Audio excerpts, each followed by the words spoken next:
Welcome to the show, Dr. Young. Really good to have you. It's an honor. Very happy to be here. I'm looking forward to having the chat. Yeah.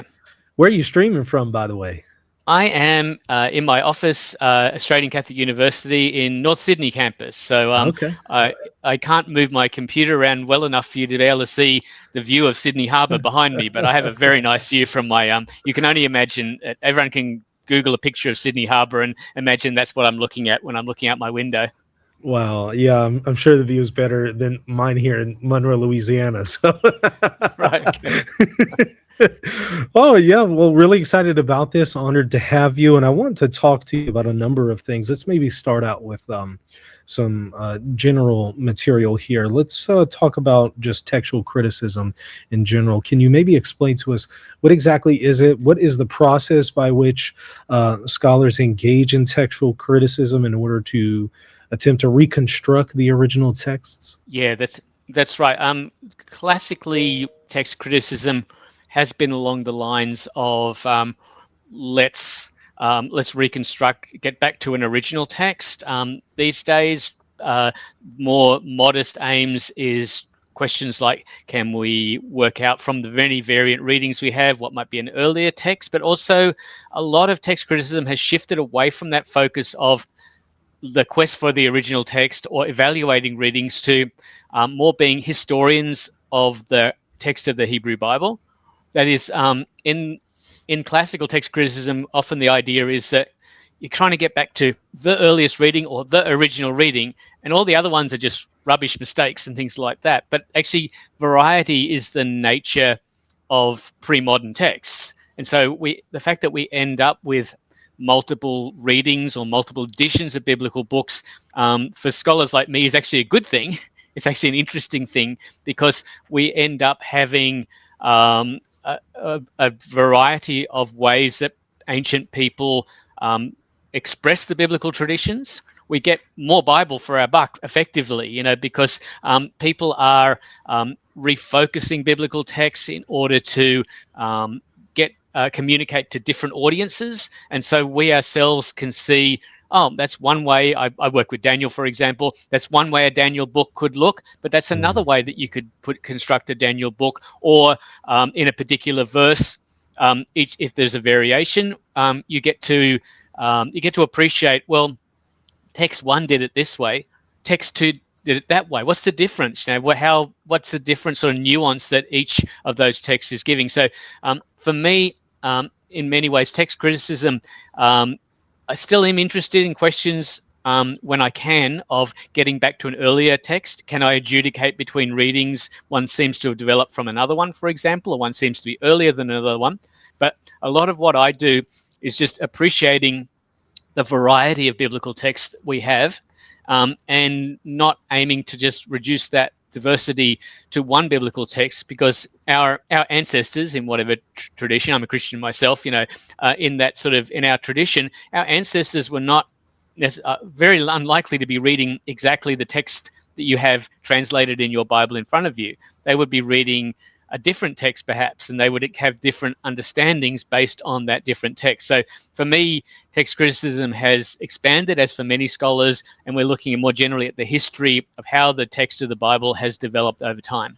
So it's shifted to more looking at the history rather than trying to reconstruct the original text. It seems like now it's an attempt to reconstruct at best an early version, but not necessarily the original. And why is that? Why did scholarship move away from that? I think there's a couple of factors. One is just simply our sources for the Hebrew Bible, Old Testament, aren't great. I mean, we're fortunate to have quite a range, and so we've got more sources than other fields of study, perhaps. But nevertheless, the amount of information that we have, textual material, is actually quite limited.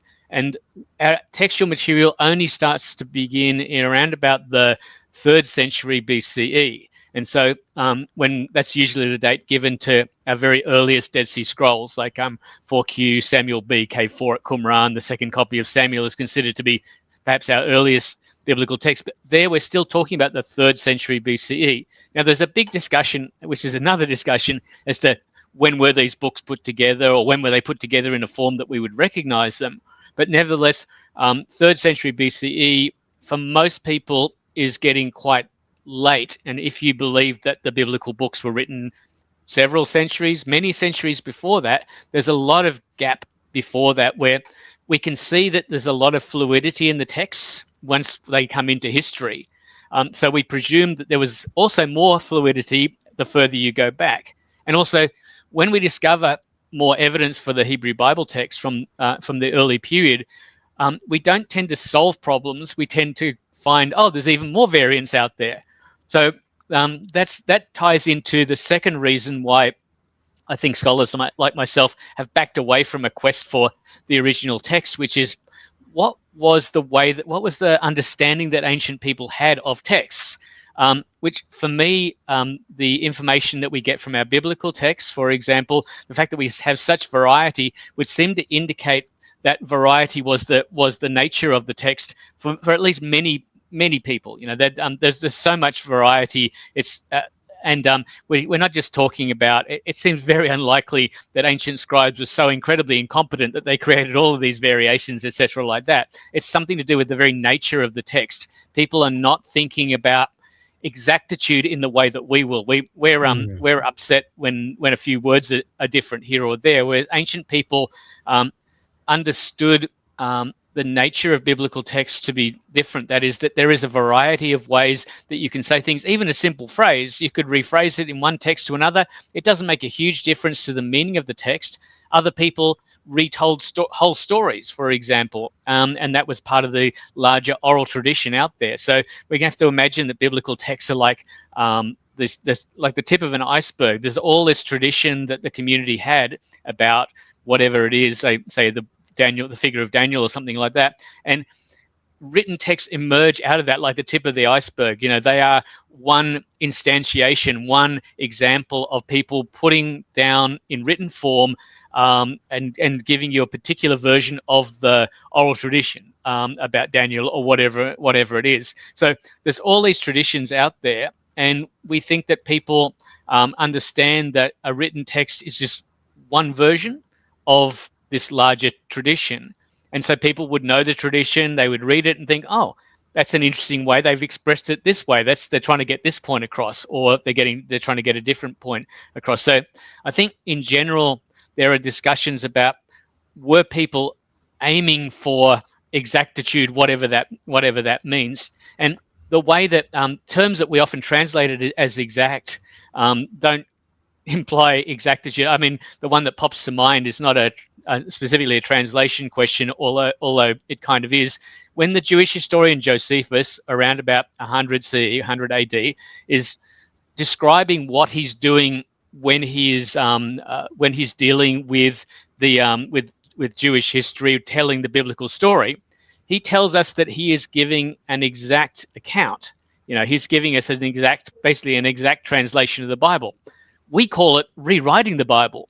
But from his point of view, he's getting the core ideas across. And for him, that's what exactitude is about, not the exact wording of it. So there's a different mindset going on in the ancient world. I'll give you one other example, which I kind of like. We have inscriptions from the 8th century BCE, Phoenician inscriptions from a town in Turkey called Karatepe, and we have a version of the inscription from the north gate and the south gate of the city.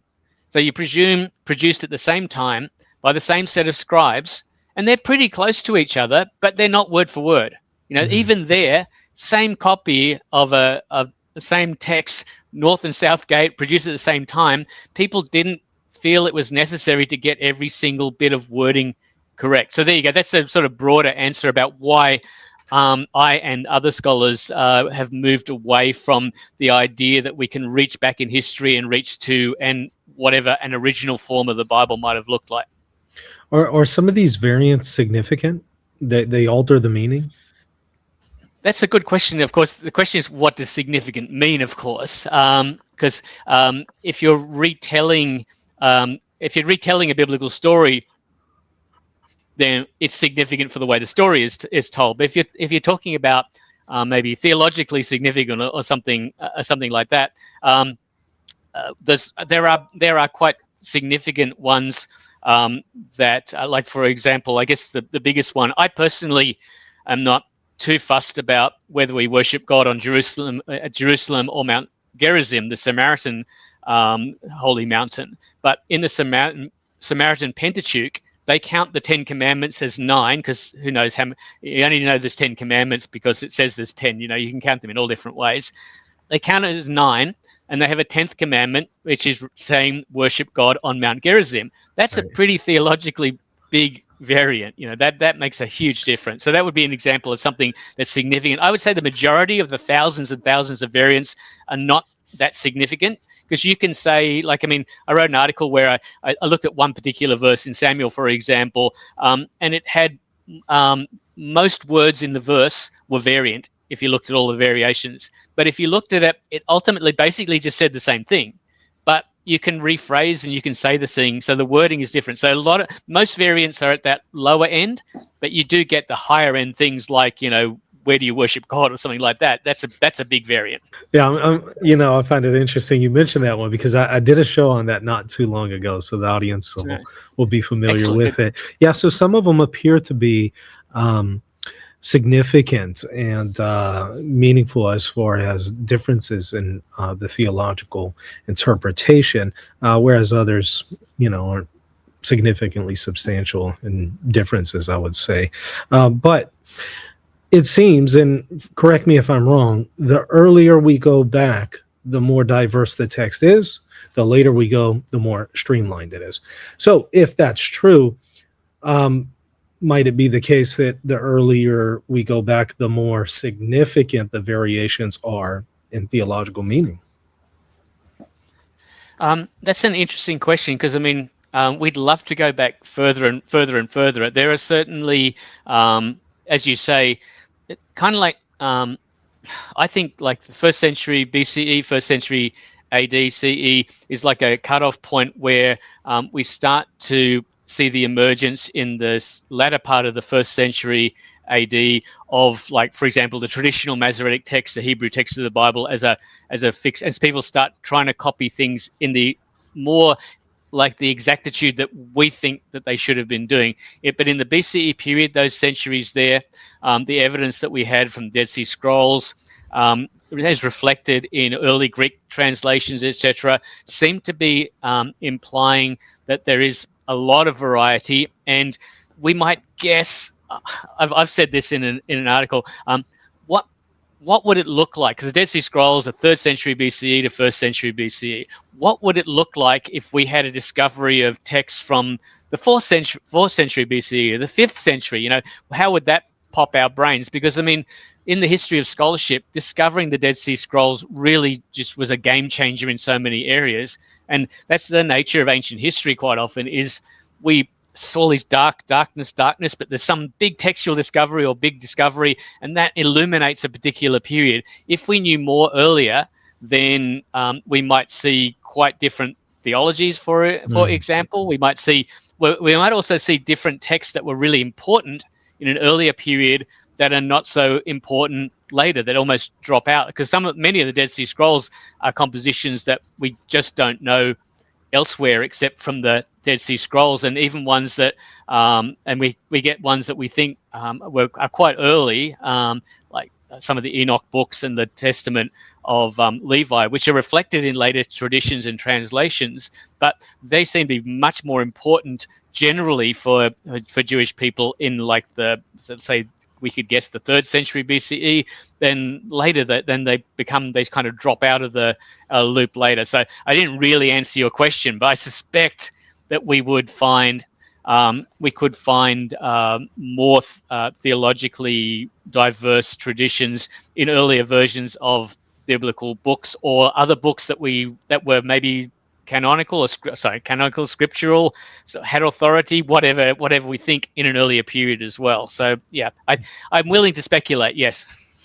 You're mentioning different types of texts that we have. So we have, of course, the Septuagint Masoretic text, the Samaritan Pentateuch.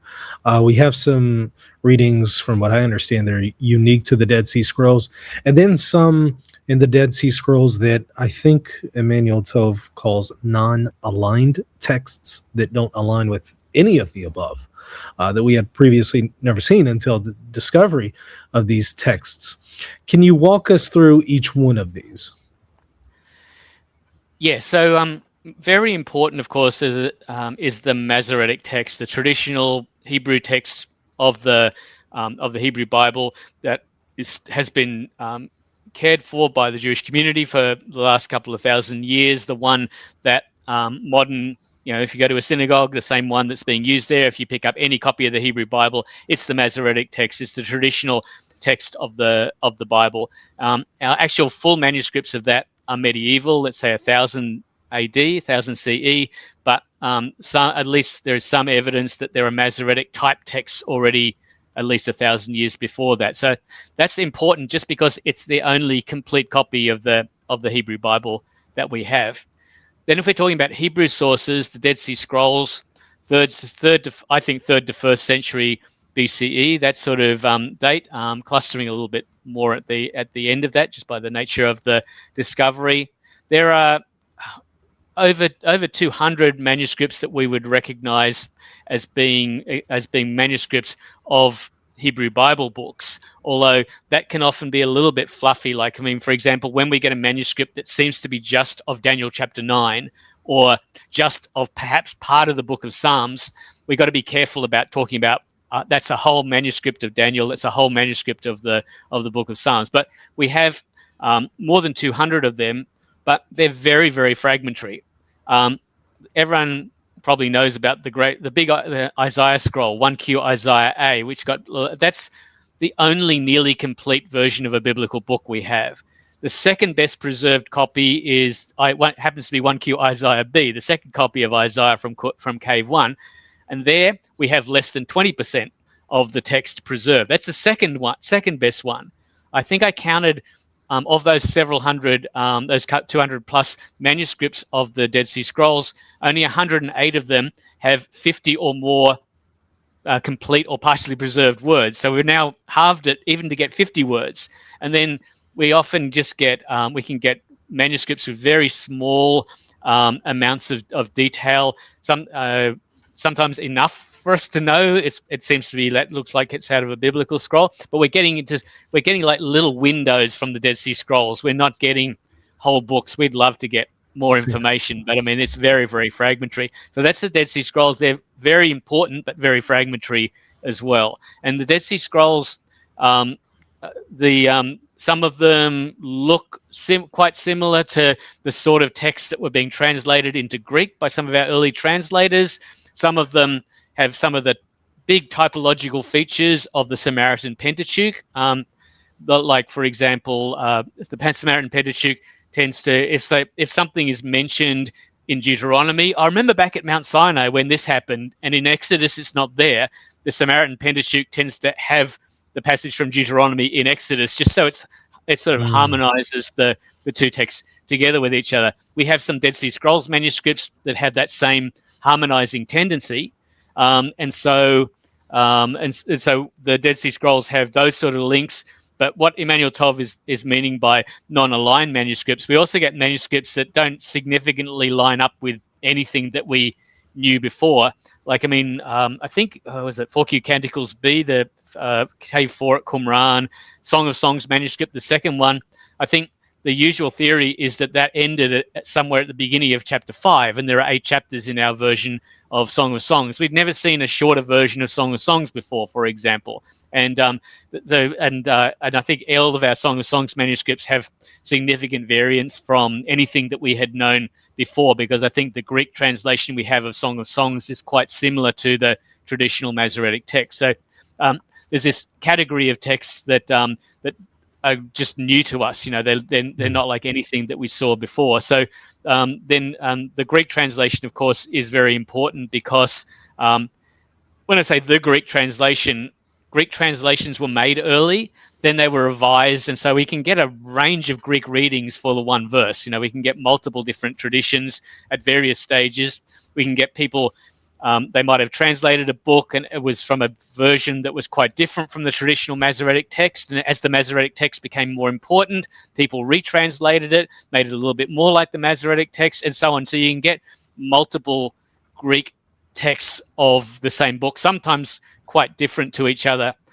We talk about Daniel having two different Greek translations, what we call the Old Greek, and then the Theodotian translation, which was maybe made 100 years later. The Old Greek is very, very different to the Masoretic text. The Theodotian text is a lot closer to the Masoretic text, but also has all the extra chapters that you might find in a Catholic Bible over against the Hebrew Bible.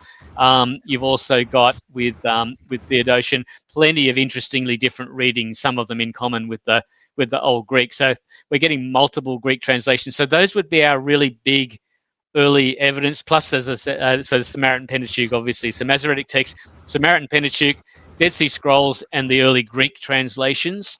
Then we go to other versions that are a bit tend to be closer to the Masoretic text, like the Syriac Peshitta, the Latin Vulgate. The Old Latin itself is a translation of the Greek Bible, but is very interesting because quite often is translating an earlier version of the Greek Bible than is preserved now in our Greek Bible. So Old Latin can sometimes have a better Old Greek reading than the Greek that we know. So there's all this complexity out of there. So there's what we call daughter translations of the Greek into other languages as well. So you can go on and on and on, and it depends on how many languages you read to see all the different versions. But the further we go on in history, the more they tend to be like the Masoretic text, or if they're translations from a Hebrew text, for example.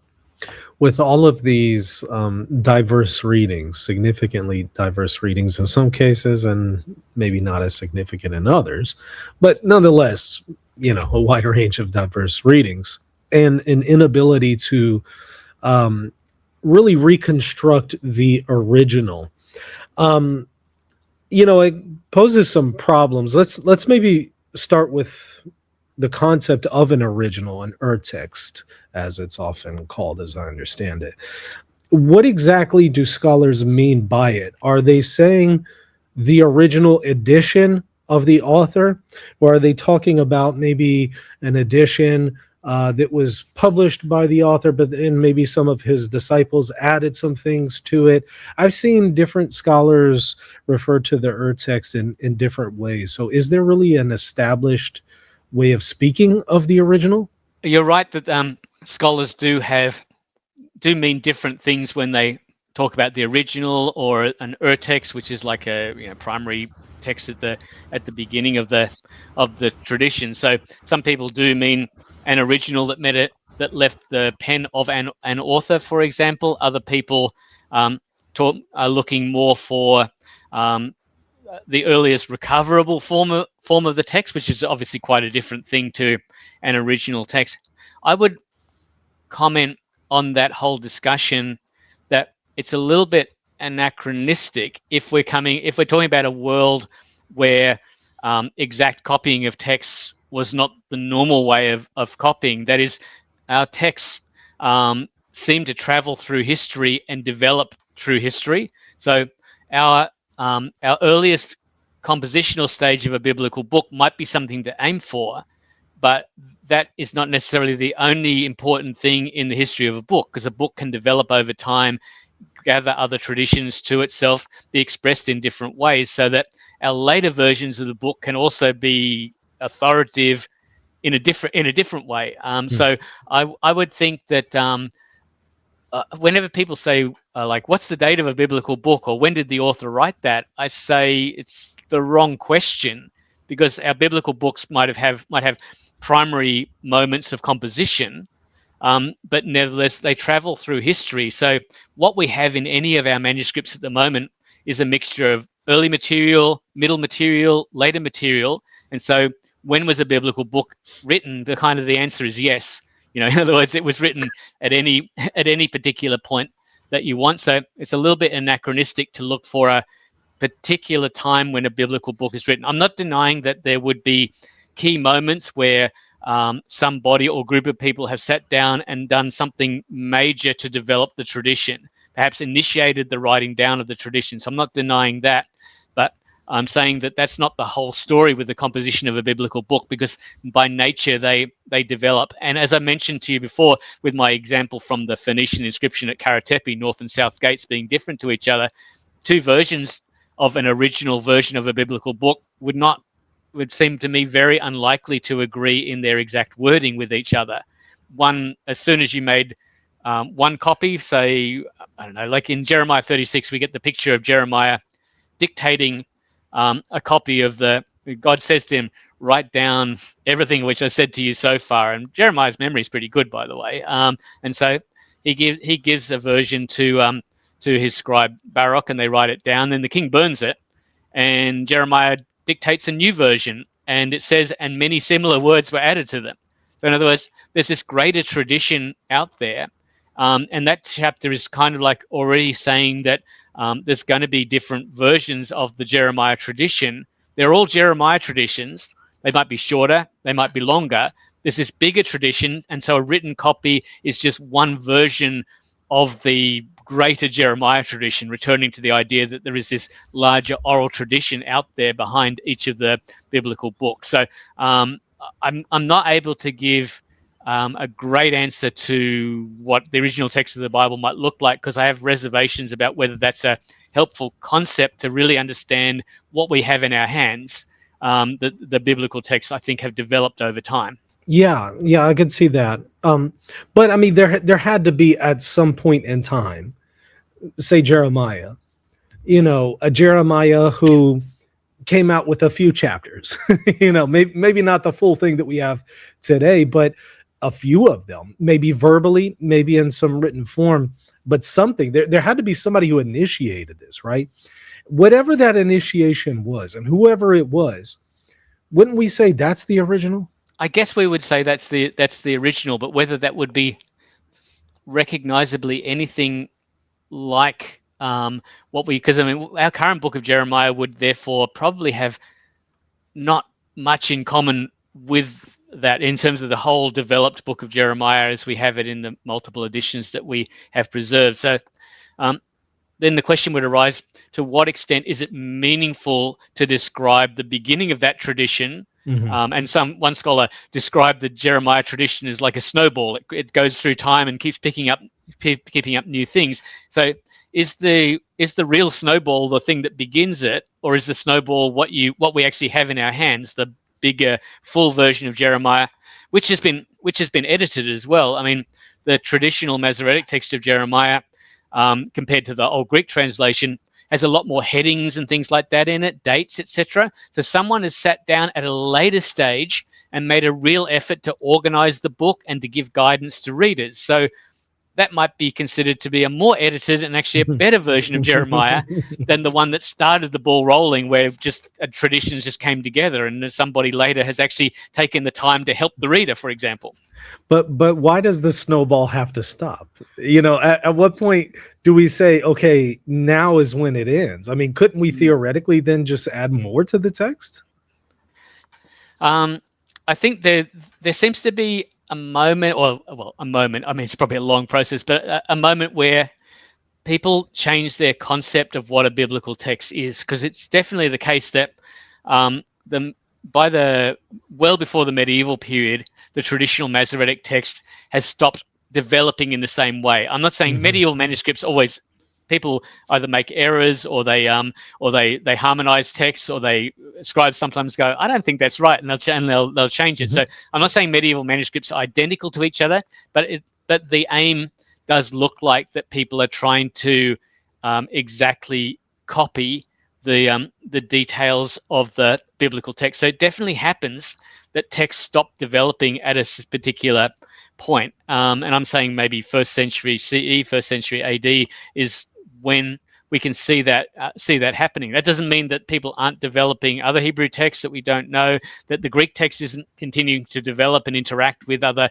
texts, but there seems to be a change in the mentality of scribes where they're trying to, I guess they perhaps are trying to establish a more fixed text. And so we see this in the cultural milieu, because in Alexandria we know that scribes that the scholars are trying to establish a text of Homer, for example. Now, like the Iliad and the Odyssey, etc., like that. So the Homeric texts are also in the same rough period undergoing a similar process where people think that a fixed text, an actual standard text, is an important thing to have achieved. And so, because our early manuscripts of Homeric works are chaotic, just like early biblical manuscripts, but there's an attempt to bring them into line and create a standard text. And so that seems to be a change of, at least from what we can observe in the BCE period, there's all this variety of Hebrew Bible texts. And then in the first century CE, that settles down and texts start to not develop it and not to be as fluid as they were. So that does seem to be evidence of a change of just simply of the approach of scribes, what they want to do with it. And that seems to be, just from our evidence, that seems to be happening only, let's say, first century BCE, first century CE, that sort of thing, and later. I'm not saying that it's not possible that people could have tried to standardize text before. For example, the Gilgamesh epic in the first millennium BCE, from about 1000 onwards, the Gilgamesh epic in Akkadian is relatively stable text. Relatively, I mean, there's tons and tons of little minor variants, rephrasings, all those sort of things. So you don't get an exact copy. But nevertheless, part of the Mesopotamian scribal idea is a much more conservative idea that we're passing on things from the past. And so there are cases already in history where people have a more conservative attitude to copying the biblical text. And I'm not ruling out that there were scribes even in the BCE period who had that idea about biblical text, but for that to become the dominant ideology where people are not usually producing reworked biblical texts is only in the first century CE, the first, second, third century AD, that we're getting that. Is that because of Jesus, for first century, or is this something that's actually predating Jesus? That's a good question. Mike, I would think that it's a process that's already happening before Jesus's time, and since it's happening within a number of traditions, not just early Christianity, I think that it's already by the time we get to the discovery of scrolls from Masada, which of course falls to the Romans at the end of the Jewish revolt 73, 74 AD. It falls to the Romans, and there we have only 6 or 7, maybe let's say 6. One of the texts is a bit small. 6 biblical texts. But those 6 biblical texts are pretty much exactly what we know from our medieval manuscripts of the Masoretic text. Our Dead Sea Scrolls, I think, are a little bit earlier than that, and they reflect, and only a small minority of them are like the medieval Masoretic text. So I think already by the latter part of the first century CE, first century AD, we've already reached the point where people, at least some groups in Judaism, are producing exact copies, and that's their aim, to produce exact copies, because moving from, say, the Masada scroll of Leviticus, one of them's got several hundred words, and there's really just a very small number of like spelling variations and things like that. So already, I think, in the period of Jesus, and I would imagine before that, that it's a change of mindset, that the mindset is happening probably before Jesus's time and during Jesus's time as well. Yeah. Whenever we look at the New Testament, it will say something spoken by Jeremiah the prophet. If we're not able to necessarily reconstruct what Jeremiah originally said, how do scholars understand that? Do scholars just say, well, the New Testament is misleading people because it's saying that Jeremiah said this, but we don't actually know what he said? Or do they understand that in a different way? What do they say here? Yeah, I think, again, since we're still in a period where those sort of questions of authorship, exact copying, etc., like that, aren't important for the for people. That when you're referring to a book like, this is the words of Jeremiah, etc., like that, I don't think people have the modern preoccupation with, did the historical Jeremiah actually say that? They, if you'd asked them, they probably said, sure, why not?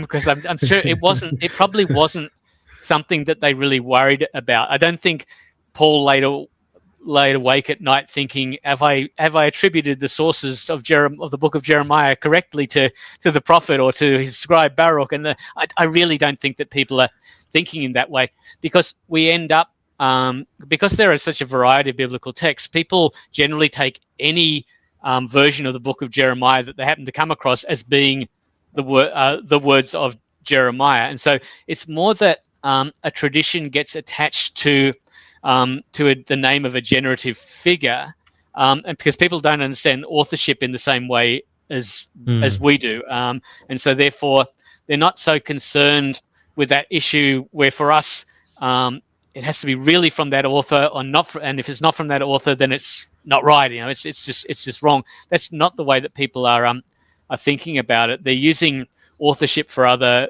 purposes. Like, for example, in the book of Daniel, the attribution of the tradition to Daniel is more saying this is Daniel literature, or if you write something in the name of Enoch, this is Enoch literature. People keep writing things in the name of Moses, and I'm pretty sure they knew that they weren't specific. They weren't coming from Moses' time, but if they were typically legal things, they're to do with the law and development. So authorship can be used like as a genre attribution. In other words, if you write something in Daniel or Enoch, etc., you're saying I'm writing it in dialogue with the tradition that already exists with that figure, developing it, and it's in that conversation. I'm not claiming to be actually that person, and I'm not trying to. Quite often, the idea is that people are writing in the name of somebody else to try to fool everyone. Aha! You thought this was really written by Enoch, whereas scholars more recently are thinking that that's not really an anxiety of people at that time. That there's more situating your words within a particular discourse, whether it's a Moses discourse, an Enoch discourse, a Daniel discourse, and so on like that. So there seems to be, so with Jeremiah traditions as well, people on analogy with that would presumably, if they were adding something that they thought was a Jeremiah tradition or they thought should be in a Jeremiah tradition, they also would be thinking that they're developing the Jeremiah tradition. And the idea that there's a common idea among scholars that the book of Isaiah represents material from different ages. That would be the similar sort of thing. People are in the Isaiah tradition because they're interacting with the earlier Isaiah tradition. They're adding to it, and they're consciously saying, "I'm part of that discussion." So that's one of the ways that authorship worked in the ancient world, which is different to how we use it. Where if somebody claims to write in somebody else's name, they didn't, then they get sued. And that's quite a different way. Yeah. How then did they understand inspiration? I mean, did they feel like all of it is inspired? Because I mean, we see figures a little bit later on, like Origen, who seems to think that all of the variants are inspired. He seems to take that approach. Is that kind of their mentality? Yeah, that's a good analogy. Yes, I know Oregon takes it. Yeah, he's just happy that they're, he'll write like his commentary on Romans. He'll give a commentary on both of the variants, and in the Aramaic Targums, which are later within the rabbinic Jewish tradition, they're like translation and commentary, depending on how much commentary you get. And there's a case where they know a couple of different versions. By that stage, they don't have the whole vast array of text, but they know that in this particular verse of Genesis, there are two quite different readings. The Targum just takes up both of them, goes, "Yay, more Bible!" They don't go into a crisis. What's the real Bible text? They're all the real Bible text. Everything is part of this message that will convey, and so they're all part of that sort of idea that this is the message that is coming from God, and it's developing. So you don't have to have just one individual. Like Moses is the only one who's inspired, and anyone else who writes something isn't inspired, because the initial inspiration then continues on into the rest of the tradition. So you could have all of these texts as your Bible in a sense. They're all telling you things. They're all teaching you things. And so I guess it depends for a modern person how important the exact wording of a thing for their theology is. If you understand the Bible as teaching you a broad range of things, then enjoy. You've got an even more Bible than you thought. How does that touch on the question also of inerrancy? How would they have seen it in ancient times? I suspect that they would have had maybe a looser understanding of inerrancy than a lot of people would today. Yeah, that's right. My understanding of inerrancy, it's not my tradition, but my understanding of inerrancy is it's often very focused on historical exactitude is one of the really big things that comes out with it, and that's for me that's kind of like a modern anxiety. Um, Ancient people were quite happy, even I mean not just biblical tradition like ancient Assyrian inscriptions, etc., like that. Mm-hmm. People were quite happy with presenting things in what we would consider not strictly a historical fashion in order to get a point across. Like, for example, just a simple one where the Assyrians, like King Sennacherib, in his account of his attack on Judah and the kingdoms on that around about 700 BCE, he has he's talking about something that happened in the town of Ekron, and then he talks immediately about something else that happens in the town of Ekron. In fact, we know that they must be almost certainly chronologically quite separated events, but it makes more sense so it's less historical to present the sequence of events in that way, but from a rhetorical point of view for getting your point across, it's much more important. So we see that even our textual variations. One that I like to talk about is in the book of Samuel, everyone knows David and Goliath. Goliath is huge. In the traditional Masoretic text, he's 6 cubits tall, which is like 9 foot tall or something like that. In the majority Greek tradition and in the Dead Sea Scrolls, we get him as 4 cubits tall. We Mm. also get texts where he's 5 cubits tall. Now Goliath, presumably, unless this is different stages of his life, in the one text, he's presumably either 4, 5, or 6 cubits tall. But Mm-hmm. people, the facts don't seem to be as important as the rhetorical effect of saying Goliath was scarily tall. That's the thing. They find different ways of expressing that. So, and they don't seem to be variants that are made by just someone completely messed up or something like that. It seems to be a conscious decision that this would be a reading that would convey the idea that I want to get across here more accurately. So, from my point of view, people, uh, I think you could say flippantly, the Bible is inherently successful in doing what it wants to do, in the sense. But what it wants to do is often quite different from what people who, my understanding of what people who want the Bible to be inerrant want it to be saying. And I find Mm. it difficult when people decide, oh, I would have written the Bible this way.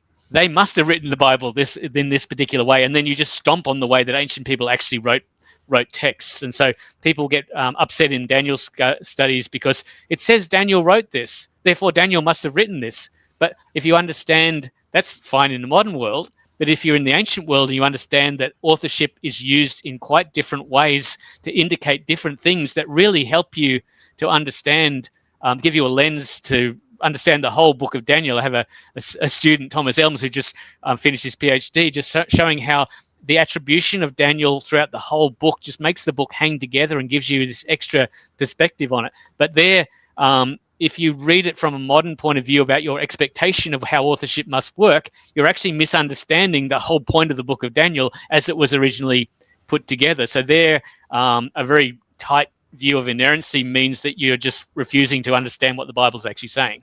We were talking about variants there with a story of Goliath, and I'm reminded, even just within the canonical text, it seems like there's some variants on who killed Goliath, right? Can you weigh in on that one? Well, that's right. Yeah. There's that.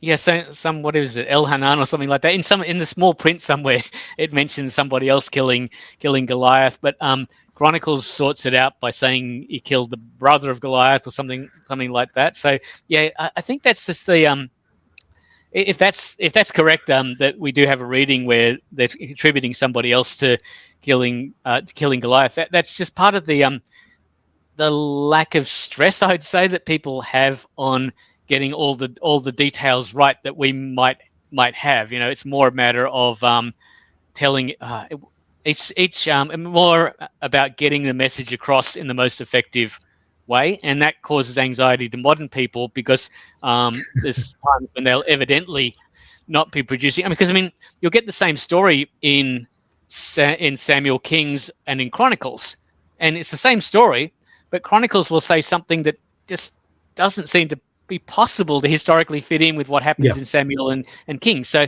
um, same issue, of course, with the Gospels and the New Testament. I'm not a New Testament scholar, but you also have conflicts between just basic conflicts. What when Jesus arrives in Jerusalem in Matthew and Mark, he casts people out of the temple and a Yeah. different timing, for example, when he arrives, things like that. So there seems to be that doesn't seem to be errors, and therefore we're not really talking about inerrancy. We're talking about just simply a different way of understanding how you write a biblical text, what you're aiming to do from a literary point of view. And so we need to be humble quite often and say, well, actually, I don't know how people wrote books in those days, and we need to study a little bit more to go, okay, well, if that's the way the Bible's written, then that's cool with me.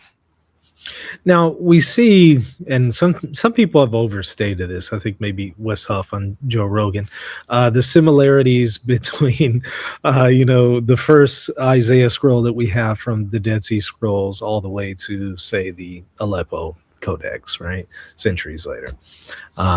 So I think he overstated the case. He said it's an exact word for word, correspondence between the two. That's just not true. But there is a lot of similarity.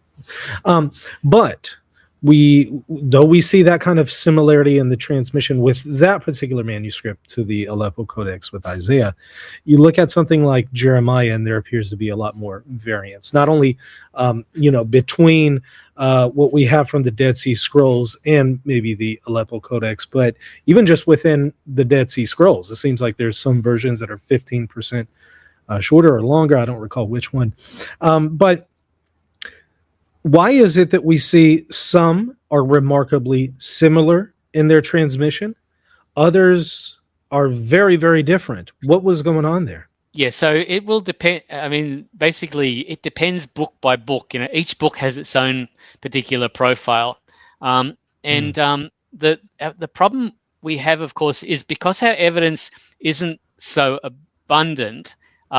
It might be that we're just simply missing something. There may be a highly variant copy of Isaiah. In fact, I've seen people argue that there is some evidence even within 1Q Isaiah A of that there was actually that this is actually reflecting quite a variant form of Isaiah that's underneath it. But quite apart from that, we've got the problem.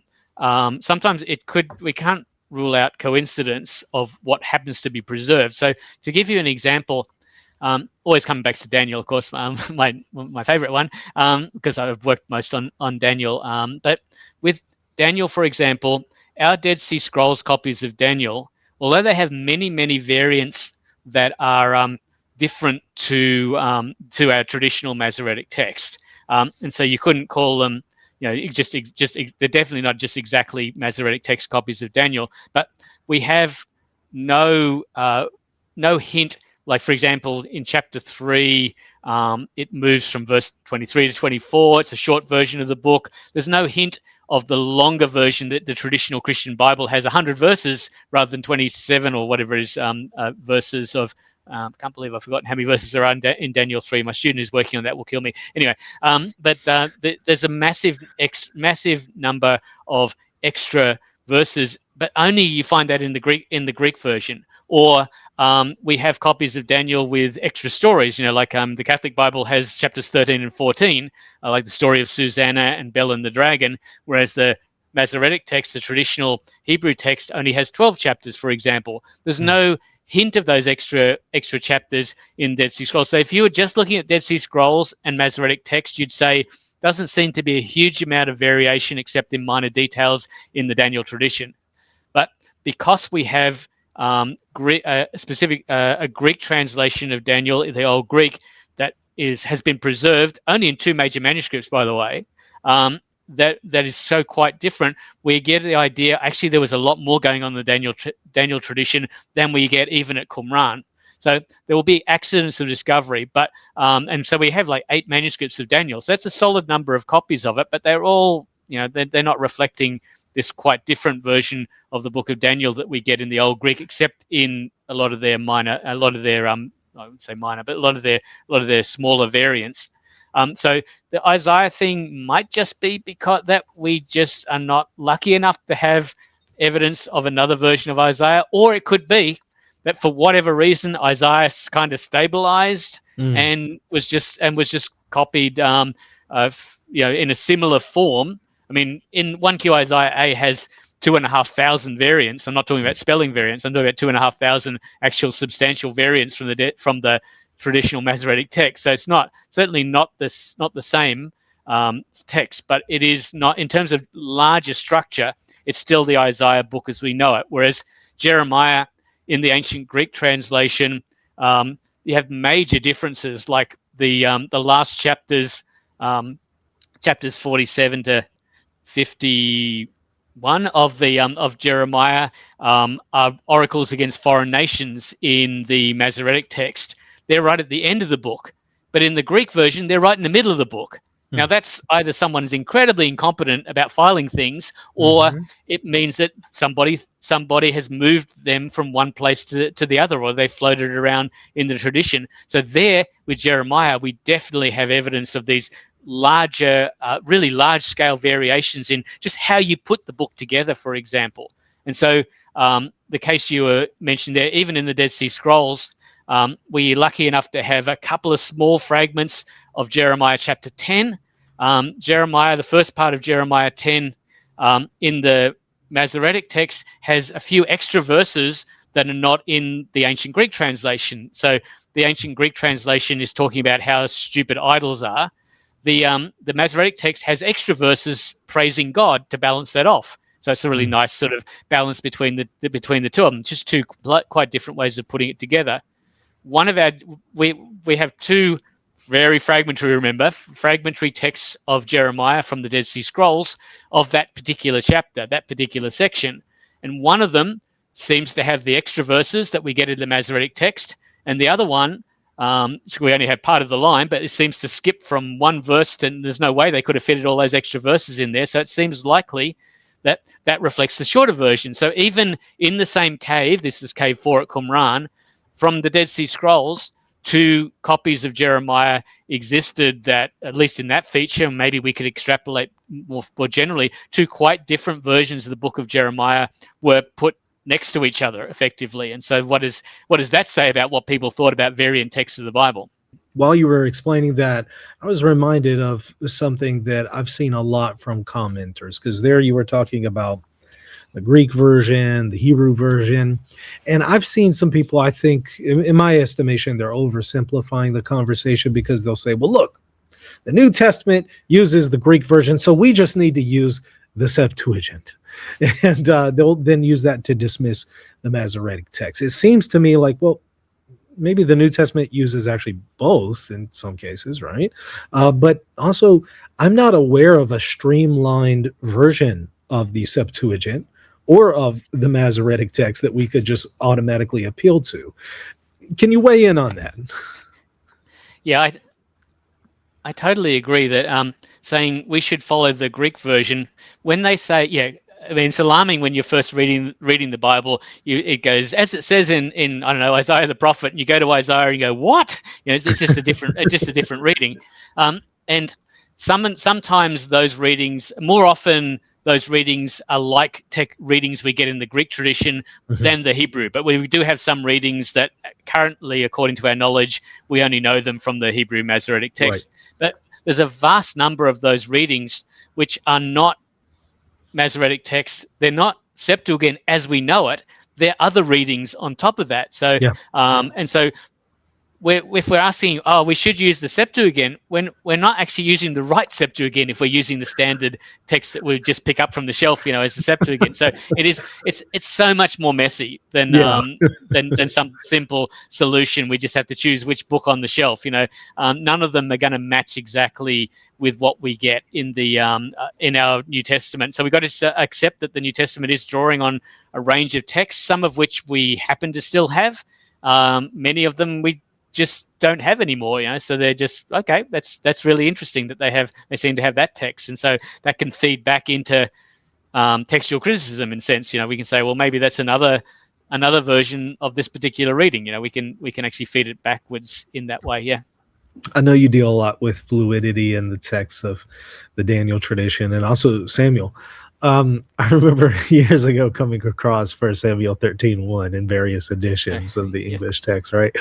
Some of them will tell you how old Saul was when he began to reign and for how many years. Others will just kind of have an ellipses there. It won't even give you a number. And then sometimes there'll be a footnote that tells you, well, we don't really know exactly what the original said here or something along those lines. And others will attempt to reconstruct the years based on other things. Well, be that as it may, when we look at 1 Samuel 13:1, in light of the fact that we have some very serious difficulty in reconstructing the age of Saul when he began to reign and for how many years, is this an example of what we've been talking about here, of the inability, at least in some cases, to reconstruct an original, whatever an original is, because we can't really determine here in any meaningful fashion what it actually said as far as the years of how many years he reigned and when. Yeah, that's right. Quite often we can't work our way back earlier because we don't have enough information. Sometimes we kind of have too much information, but it's hard to really make a compelling case to why you would prefer an earlier or a later version of the text. So sometimes I can give you examples of cases where I'm happy to argue, well, text 1 is probably earlier and developed into text 2, because I can come up with it's really a matter of coming up with a good story to explain how one text what's the best story to explain how the two texts are related to each other. And many times you just simply can't come up with a story that goes either way. And so with 1 Samuel 13:1, yeah, I think the Masoretic text says something like Saul was 1 year old when he became king. He's a prodigy, and he reigned 2 years, and very few scholars think that you can fit in everything. He's very busy. He's an incredibly busy toddler. He gets all this done in 2 years, and he's killed at age 3 in battle against the Philistines. So there's clearly something going wrong with the text. And our major Greek manuscript, the Vaticanus manuscript, doesn't have the verse at all. Whether that's an indication that it was added later or just that they gave up themselves and basically just put an ellipsis Took it out. There as well. But even within the tradition, you've got the 2-year reign, which people mostly don't like, and then other places like you get 40 years mentioned in the Book of Acts and in Josephus, which is a nice round number. It's like David and Saul both get 40 years as well, so why not? But Josephus in another work says 20 years. And actually later in the same work says 20 years. So we get these numbers floating around, and it's very difficult to come up. Scholars have found it difficult to come up with a story that really can compellingly say this reading's better than that reading, and it has a more of a plausible. Because I mean, 20 years, 40 years. How could you? What foothold have you got to really within the story? It just seems 2 is suspicious just simply because it seems far too short. When I wrote an article with Rochelle Gilmore, we said, well, 2 years works from a literary point of view because generally the Bible in Samuel and Kings often talks about a failed king who's often the last king of a dynasty as having reigned for 2 years. That's kind of like code for this guy's going to fail. And so from a literary point of view, the 2 years kind of works. But if you're actually asking for a historical detail, then people will just throw up their hands because, I mean, all the numbers kind of work, 20, 40, whatever. And we don't know whether people are just coming out with 40 because, well, Solomon had 40, David had 40, Saul must have had 40, that sort of thing. And whether it's just a later correction or, and when Josephus gives us both 40 years and 20 years, it doesn't fill us with a great deal of confidence. So, there are many cases where you can't make a really strong argument for priority of a text, or even certainly not to argue back what must have been the original text, for example. I remember I was having a conversation with a biblical scholar who kind of takes a more of a fundamentalist, I think, perspective, and he was insisting that the transmission of the Pentateuch is, has been substantially preserved from the time of Moses unto the present. And, I asked him, okay, well, what do we do with the fact that, we don't necessarily have any kind of written manuscripts of the Pentateuch predating maybe 3rd century BC? How did they carry on the transmission? And he insisted it would have been through an oral tradition and memorization, and there would have been a mass memorization of the Pentateuch. And I asked him, was there any actual evidence for this, that the Israelites had this kind of mass transmission of memorizing the Pentateuch and passing it on? And he wasn't necessarily able to point me to any kind of scholarship. Are you aware of anything where there's this concept of memorizing and mass transmitting the Pentateuch by the Israelites throughout the ages? I'm not aware of anything like that, and of course, it's always that problem with arguing back where we don't have any evidence. So you could anything could have happened, really. What we do have is we know that in Deuteronomy 31 there is a command to get the people to memorize Deuteronomy chapter 32, which is the Song of Moses. So that seems to be an example where they're suggesting, but you could probably read that as saying that that's an exception, therefore, and people were not expected to memorize the rest of the Pentateuch. But if you had you could claim that the priests are memorizing. You could claim all sorts of things, because we really don't know. All I can say for sure is when we start to get biblical text copies of the Pentateuch, they are structurally overall quite similar to each other, but have some really quite very large variations. And so if you're arguing back to a Moses date for the composition of the Pentateuch, there's about 1,000 years unaccounted for of scribal transmission and development there. So I'm not one who, also with scholarly theories, like sources of Pentateuch, dative sources, etc., like that. I'm very cautious of signing on for anything like that, because I don't like going too far beyond my attested sources. So it's possible. It just sounds unlikely from what I can infer about the way that people are treating biblical texts once they emerge into history. And working back from there, it seems unlikely that we have to posit a completely different approach to biblical text where people are trying to basically pass on an exact copy over many years, when that doesn't seem to be the case when we actually get biblical texts preserved in the last centuries BCE. So I'm open to everything. My philosophy is there's a lot I don't know, and anything is possible, but whether it doesn't seem likely to me based on what I know from their actual attested evidence in the last centuries BCE. Another difficulty that maybe makes it less likely is 2 Kings 22, that talks about the rediscovery of the book of the law, which many scholars, as I understand, think is either Deuteronomy or the entire Pentateuch. Either way, it seems the entire system was forgotten and then rediscovered in the temple in this chapter. So here it does not appear that there's this wide system of mass transmission and mass memorization, even among the priests.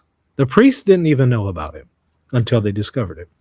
So here, that would seem to, in my opinion, kind of put to rest that theory. Is that accurate? It certainly, it doesn't.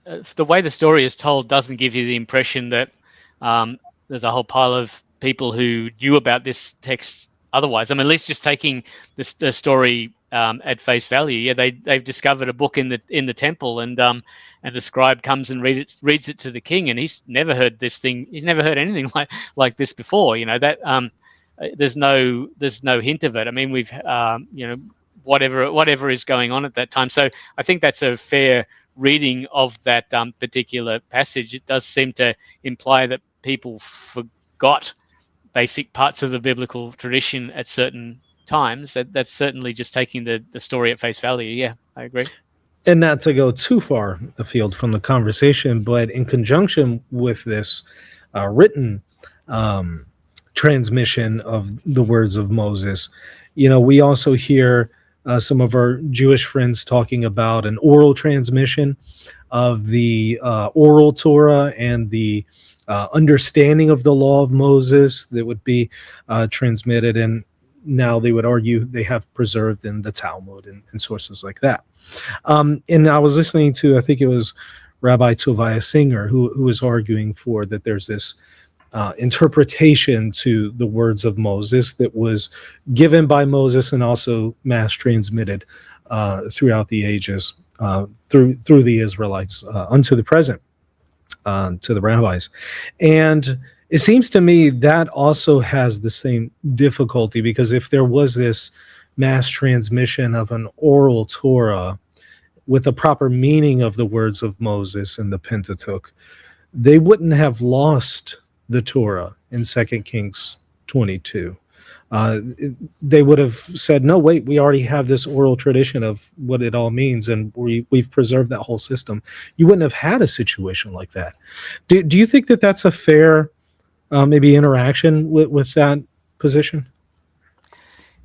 Yeah, and the problem, of course, with any oral tradition is the only things that get preserved are written traditions, and so we have to posit the existence, which I do believe there are plenty of oral traditions around there, but the idea that people are passing on, the idea that people have passed on exactly the full Torah as we now have it over time orally, with the with the oral tradition that goes along with it. You know, because I mean the rabbinic tradition that Moses gave the Torah, and also the oral tradition with him.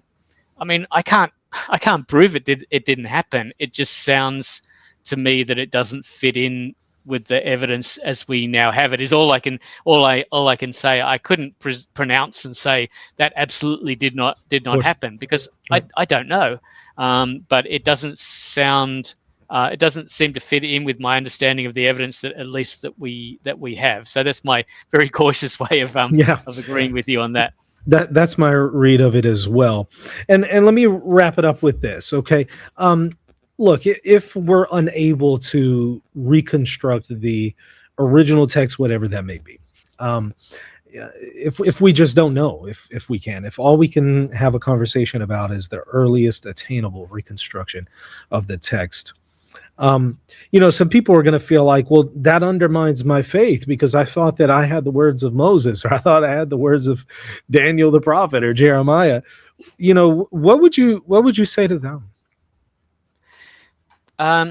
Yes, that's it. Does take a little bit of time to adjust to what we think is actually the case of ancient authorship. So, and it's hard to give up things that you've been told. In the modern period, we've come up with an idea of how authorship should have worked in the ancient world. I would suggest, however, that holding on to something just because it's your tradition and imposing that on the Bible means that you're not listening to the Bible at all. I gave the example earlier with people want the authorship of Daniel to work in the modern way, but we think it had another function in the book, and that really helps you to understand what the book was actually trying to convey. If you refuse to listen to how the Bible is trying to tell you things, then you're actually not listening to the Bible at all. And so for me, I'm trying to relax and let the Bible be the Bible. And people have said that, just that's the way they wanted to tell things. And one part of that is the fact that ancient people, the ancient scribal tradition, was not narrow, it was broad. You can get various tellings of biblical books, you can get various formulations of biblical books, and and I find that a positive thing because I get to experience more of the biblical tradition. And so, but I need to relax and accept that we're not in contact with, very likely not in contact with any what we might call an original version of the book, and that we need to let that go, because if we believe that God is involved with the Bible in any way, then you have to believe that God allowed that process and Right, was, right. and that was actually, that's how we got our Bible. We ended up with the biblical text, and the biblical text we need to respect the biblical text. We need to not just decide ahead of time, I know how the Bible should have been written, stomp on any other ideas, and force the Bible into being something that it's not, because then Mm. you're not listening to the Bible at all. It's kind of like you have there's like a king that you respect so much, and you set him on the throne, but he's not allowed to say anything, because if he says something, it's going to contradict what you think he should be saying, and so you don't ever let him say a thing.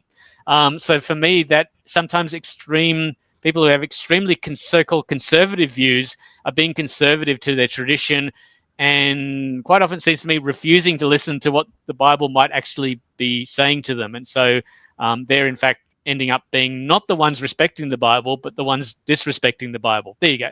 I said something pretty strong there. Very helpful. Very helpful. Because yeah, if you're trying to impose your own paradigm onto the evidence that we have available, it's just not going to fit with what's available. You're going to clash with it. So, point well made. So, where can the audience go to find out more information about your work?